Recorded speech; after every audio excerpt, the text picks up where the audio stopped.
You have always carried a fire within you, not the kind that burns wildly for everyone to see, but a quieter flame, steady, unyielding, waiting. Many people think strength comes from dramatic moments, the big win, the public applause, the perfect comeback. But real strength? It is formed in silence. It shows up in the moments no one remembers. The mornings you rose from bed when it felt impossible. The times you endured pain without recognition. The nights when the world felt heavy, but you whispered to yourself, "Not yet. I'm still here." That flame inside you never truly died. It dimmed, perhaps. It flickered under pressure. It got buried beneath self-doubt, the voices of others, and years of hesitation. But it never disappeared. This video is not about teaching you how to find your strength. It's about remembering it. It's about reconnecting with the deeper self that Stoic philosophers like Marcus Aurelius, Epictetus, and Seneca believed was always present within us, calm, grounded, and unshaken by noise. And here's the truth. The moment you see yourself differently, beyond limits, beyond fear, beyond inherited self-doubt, your life will never be the same. So stay with me, because this isn't just a pep talk. This is a journey into the very architecture of who you are and who you could become. 1. Beneath the surface. Most people think they've already discovered their limits. They believe their strength has borders, and those borders are fixed. But the Stoics and countless great thinkers across history would tell you, what you see as your limits is only the surface. Beneath it lies a vast, unexplored ocean of capacity. Think about this. Every hardship you've endured, you survived. Every dark night you lived through. Every setback you thought might destroy you, it didn't. And yet, despite this mountain of evidence, so many of us walk around doubting ourselves. Why? Because doubt doesn't come from weakness. It comes from disconnection. Somewhere along the way, you forgot what you've already conquered. You forgot the nights of resilience, the mornings of quiet courage. This is why Marcus Aurelius, Emperor of Rome, wrote daily reminders to himself, not because he lacked strength, but because he knew how easy it is to forget it. And that's the first step in seeing yourself differently. Remembering your own evidence. 2. The mirror of doubt. Doubt often disguises itself as reason.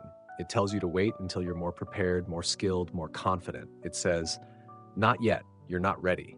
But readiness doesn't arrive fully formed. Confidence doesn't appear first and then inspire action. It's the other way around. You act first, hesitant, afraid, unprepared.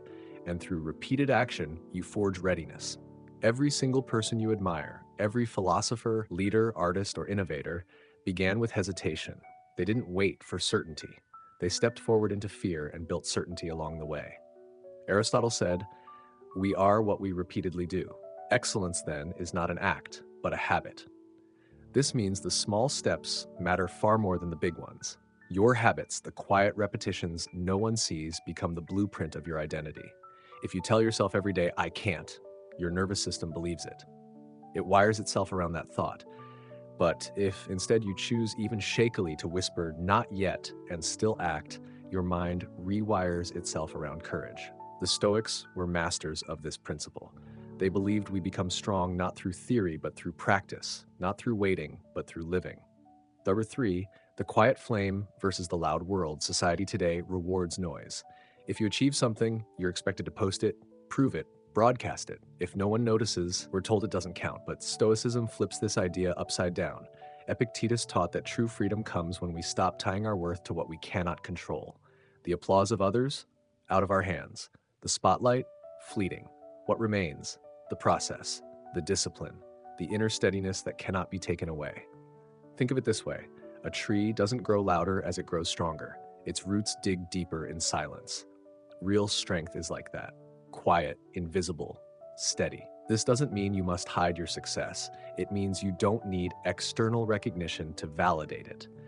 When you detach from outcomes, when you stop hinging your worth on applause, you begin to see yourself differently. You stop asking, "Did anyone notice?" and start asking, "Did I stay true to my values?"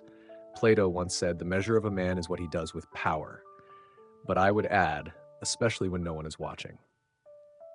Though 4, becoming the editor, not the echo. Here's a difficult truth. Many of your beliefs about yourself were never truly yours. They were inherited from parents, teachers, culture, even the subtle messages of peers. They seeped in long before you knew you could question them. "You're not enough. Don't stand out. Play it safe." And so we internalize them, mistaking them for our own voice. But ask yourself honestly, whose voice is this? Stoicism challenges us to examine our thoughts with rigor. Socrates said the unexamined life is not worth living. But equally, the unexamined self is where suffering begins. When you begin editing your mental script, choosing which beliefs to keep, which to discard, you reclaim authorship. You stop being a passive echo and become the deliberate writer of your own life. Carl Jung warned, people will do anything, no matter how absurd, to avoid facing their own souls. But facing your own soul, your own inner script, is the gateway to freedom.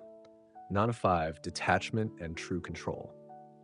Detachment is one of the most misunderstood Stoic principles. People think it means indifference, that you stop caring. But real detachment doesn't mean not caring, it means caring correctly. You care deeply about what you can control, your thoughts, your actions, your choices. You release attachment to what you cannot, others' opinions, outcomes, the random turns of life. Epictetus put it plainly, do not seek for things to happen as you wish. Rather, wish that what happens happen as it does, and you will be happy. This isn't resignation, it's peace. It's the shift from demanding that the world bend to you, to choosing how you respond, regardless of what the world does. And that shift changes everything. Suddenly, your identity isn't tied to wins or losses. You are not your failures. You are not your victories. You are the steady presence standing in the face of both. 6. Courage in small acts. When people imagine courage, they think of grand gestures, battlefields, speeches, dramatic defiance, but more often, courage looks like something quieter. It's saying no to a toxic habit when it would be easier to give in. It's choosing patience instead of lashing out. It's showing up for yourself on days when no one else would know if you did. These small acts build self-trust. And trust is the foundation of real confidence, because when you consistently follow through, even in small, invisible ways, you begin to see yourself differently, as reliable, capable, grounded. Socrates said, the soul is dyed the color of its thoughts. I'd extend this. The soul is also dyed by its habits. What you repeatedly choose in private becomes the foundation of who you are in public. The discipline of freedom. Discipline often gets framed as restriction or punishment, but in reality, discipline is liberation. Why? Because it anchors you when life feels chaotic. It reminds you who you are on days when self-doubt clouds your vision. It gives you rhythm, structure, and integrity when emotions try to pull you off course. Aristotle again, we are what we repeatedly do. Excellence, then, is not an act, but a habit. Your routines, your sacred, intentional habits become your anchors. They don't need to be rigid, they don't need to be perfect, but they need to be deliberate. On the foggy days, your routines speak for you. They say, I know who I am because I keep showing up for myself. That's discipline. That's freedom. 8, returning to your fire. So let's return to where we began, the flame inside you. It was never gone. It was only hidden beneath the weight of criticism, fear, failure, and expectation. You are not starting over, you are returning. You are not broken, you are remembering. You are not behind, you are becoming. The loud world wants you to forget this. It wants you to compare yourself endlessly, to wait until you're ready, to doubt the quiet strength you've built in silence. But Stoicism reminds us, your worth has never depended on applause. It has always depended on your integrity, your choices, your values. You don't need to wait for permission. You don't need certainty. You only need to take the next step, the one right in front of you. And when you do, the way you see yourself will change forever. 9. Marcus Aurelius and the weight of the world. Imagine this.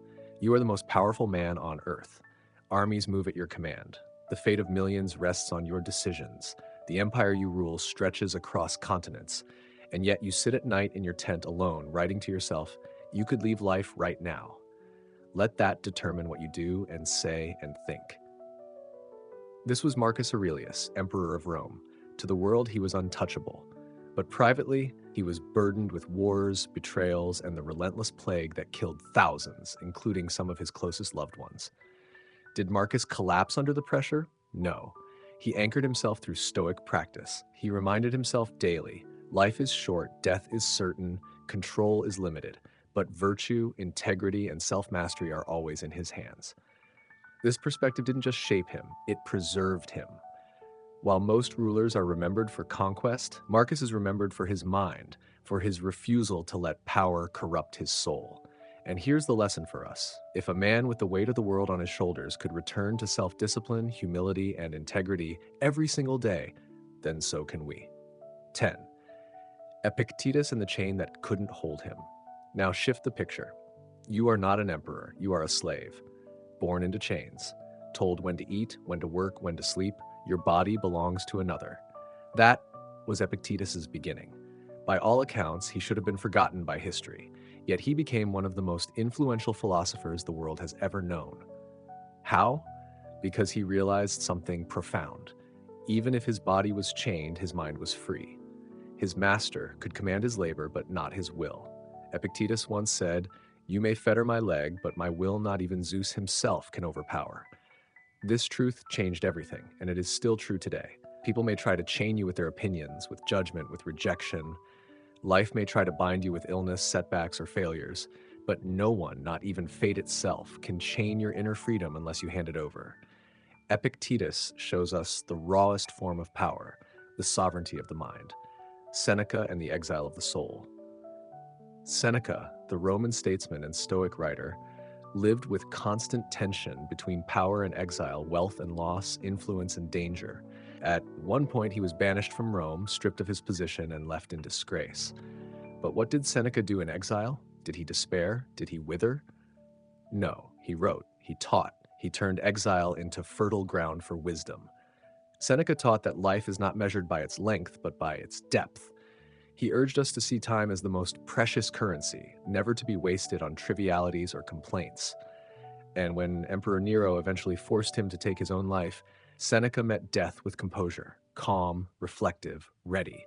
His final act became his greatest lesson, that the fear of death is the root of all cowardice, and that accepting death is the root of all freedom. 12. Fear, the false master. Fear is not an enemy to be destroyed. It is a signal to be understood. The Stoics knew this. Fear tells you where you believe you are powerless. Fear points to where your identity is still fragile. But fear, like smoke, is often thicker than the fire that produces it. Seneca wrote, "We suffer more often in imagination than in reality." How many opportunities have you lost because you lived inside imagined disasters? How many times did you avoid a step forward, only to realize later the fear was bigger than the challenge itself? The way to master fear is not to wait for it to vanish. It never does. Instead, you move with it. You act anyway. You learn, over time, that fear is just a shadow cast by growth, and the more steps you take, the more fear shrinks. 13. The tyranny of comparison. One of the greatest thieves of self-belief is comparison. Today, with endless feeds of curated success, we measure ourselves against illusions. We see someone else's highlight reel and weigh it against our unfiltered reality. The Stoics would laugh at this madness. Epictetus said, "If you want to improve, be content to be thought foolish and stupid." Why? Because growth is ugly before it is graceful. True progress looks awkward before it looks admirable. When you compare yourself to others, you forget your own path. You surrender your sovereignty to the appearance of strangers. But when you anchor yourself in values rather than outcomes, comparison loses its grip. Marcus Aurelius reminded himself, "Waste no more time arguing what a good man should be one." In other words, stop looking sideways. Start looking inward. 14. The unshakable identity. Here's the paradox. The more you cling to external identity, titles, possessions, recognition, the more fragile you become. Why? Because these things can be taken, and if they can be taken, then they were never truly yours. The Stoics sought an identity rooted in virtue, in wisdom, courage, justice, and self-discipline, qualities that no exile, no loss, no betrayal could strip away. When you anchor your sense of self to what cannot be stolen, you become unshakable. Think of it this way. If you tie your identity to a crown, what happens when it's removed? But if you tie your identity to character, then even stripped bare, you remain whole. This is why Stoicism is not just philosophy, it's armor. 15. Modern parallels. Stoicism in today's world. You might think, this all sounds noble, but I'm not an emperor or a philosopher or an exile. I'm just an ordinary person trying to navigate daily life. But that's exactly the point. Stoicism was never just for rulers, it was for everyone. When you wake up and choose not to scroll aimlessly but to focus on your priorities, that's Stoicism. When you lose a job but instead of collapsing, you ask, what can I still control? That's Stoicism. When someone insults you and you pause instead of reacting, that's Stoicism. The modern battlefield isn't always a war front. It's the office, the classroom, the kitchen table. It's the war against distraction, comparison, and self-doubt. And every time you choose inner steadiness over outer chaos, you're walking in the footsteps of Marcus, Epictetus, and Seneca. 16. Peace through perspective. Perspective is power. Change the frame, and the picture changes. The Stoics practiced negative visualization. A simple exercise. Imagine losing what you have so that you may cherish it more deeply now. Imagine life ending tomorrow so you may live fully today. This isn't morbid, it's liberating. It reminds us that nothing is guaranteed, so everything is a gift. It shifts us from entitlement to gratitude. As Marcus Aurelius wrote, do not act as if you were going to live 10,000 years. Death hangs over you. While you live, while it is in your power, be good. And building your inner fortress. So how do you actually see yourself differently? How do you apply all this? You build what I call an inner fortress. Daily reflection. Journal like Marcus. Ask yourself, what did I do well today? Where did I falter? What will I improve tomorrow? Detach from outcomes. Like Epictetus, remind yourself, I control only my thoughts and actions, not results. Practice negative visualization. Like Seneca, imagine loss, not to suffer early, but to live gratefully now. Choose small courage. Do one difficult thing every day. Not grand, just deliberate. Small acts of courage stack into an unshakable self. Live by values. Anchor your identity in justice, wisdom, courage, and self-discipline. These are untouchable.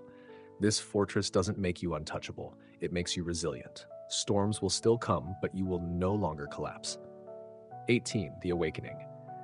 Here is the moment of awakening when you realize you were never broken, never powerless, never behind. You were always capable, always equipped, always carrying that flame. The world told you otherwise, fear told you otherwise, comparison told you otherwise, but deep down, you knew, and now you remember. You are not your past, you are not your failures, you are not the doubts that echo in your head. You are the one who chooses, the one who acts, the one who endures. That's the Stoic secret. That's the human secret. That's your secret. The day you see yourself this way is the day your life changes forever. So the next time you doubt yourself, remember Epictetus. You may fetter my leg, but my will not even Zeus himself can overpower. The next time you fear loss, remember Seneca.